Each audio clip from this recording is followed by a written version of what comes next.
The Internet in the year 2009. We send emails, make calls over the Internet, and discuss topics we take an interest in. Even our banking is going virtual. But what we take for granted today was only a vague idea 50 years ago. In order to understand how we got this far, let's go back to 1957, when everything began. Before 1957, computers only worked on one task at a time. This is called batch processing. Of course, this was quite ineffective. With computers getting bigger and bigger, they had to be stored in special cooled rooms. But then the developers couldn't work directly on the computers anymore. Specialists had to be called in to connect them. Programming at that time meant a lot of manual work, and the indirect connection to the computers led to a lot of bugs, wasting time and fraying the developers' nerves. The year 1957 marked a big change. A remote connection had to be installed so that the developers could work directly on the computers. At the same time, the idea of time sharing came up. This is the first concept in computer technology, to share the processing power of one computer with multiple users.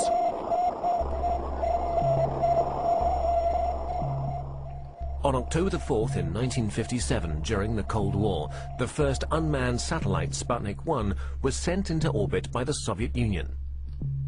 The fear of a missile gap emerged. In order to secure America's lead in technology, the US founded the Defense Advanced Research Project Agency in February 1958.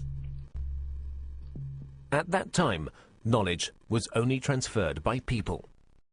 The DARPA planned a large-scale computer network in order to accelerate knowledge transfer and avoid the doubling up of already existing research.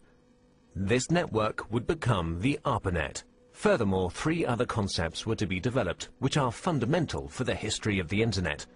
The concept of a military network by the RAND Corporation in America. The commercial network of the National Physical Laboratory in England. And the scientific network Cyclades in France. The scientific, military, and commercial approaches of these concepts are the foundations for our modern Internet. Let's begin with the ARPANET, the most familiar of these networks. Its development began in 1966. Universities were generally quite cautious about sharing their computers. Therefore, small computers were put in front of the mainframe. This computer, the interface message processor, took over control of the network activities, while the mainframe was only in charge of the initialization of programs and data files. At the same time, the IMP also served as interface for the mainframe. Since only the IMPs were interconnected in a network, this was also called IMP subnet. For the first connections between the computers, the Network Working Group developed the Network Control Protocol. Later on, the NCP was replaced by the more efficient Transmission Control Protocol. The specific feature of the TCP is the verification of the file transfer. Let's take a short detour to England. Since the NPL network was designed on a commercial basis, a lot of users and file transfer were expected. In order to avoid congestion of the lines, the sent files were divided into smaller packets, which were put together again at the receiver. Packet switching was born.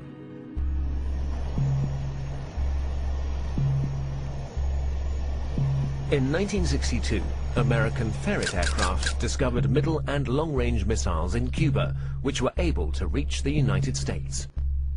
This stoked fear of an atomic conflict. At that time, information systems had a centralized network architecture.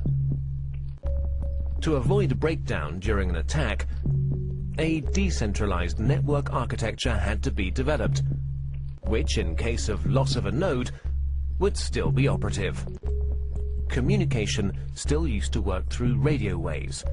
That would have caused problems in case of an atomic attack. The ionosphere would be affected and the long-wave radio waves wouldn't work anymore. Therefore, they had to use direct waves, which, however, don't have a long range. A better solution was the model of a distributed network. Thus, long distances could be covered with a minimum of interference.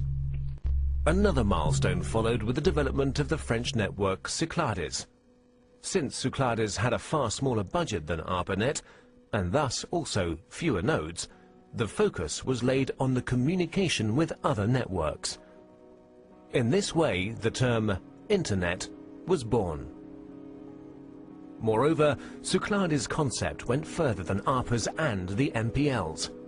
During communication between sender and receiver, the computers were not to intervene anymore, but simply serve as a transfer node. Cyclades' protocol went through all machines using a physical layer that was implemented into the hardware, providing a direct connection with the receiver, an end-to-end structure. Inspired by the Cyclades network and driven by the incompatibility between the networks, their connection gained in importance everywhere. The phone companies developed the X.25 protocol, which enabled communication through their servers, in exchange for a monthly basic charge, of course. DARPA's transmission control protocol was to connect the computers through gateways. And the International Organization for Standardization designed the OSI reference model. The innovation of OSI was the attempt to standardize the network from its ends, and the channel's division into separate layers. Finally, the TCP assimilated the preferences of the OSI reference model and gave way to the TCP/IP protocol, a standard which guaranteed compatibility between networks, and finally merged them, creating the Internet. By February the 28th, 1990, the ARPANET hardware was removed, but the Internet was up and running.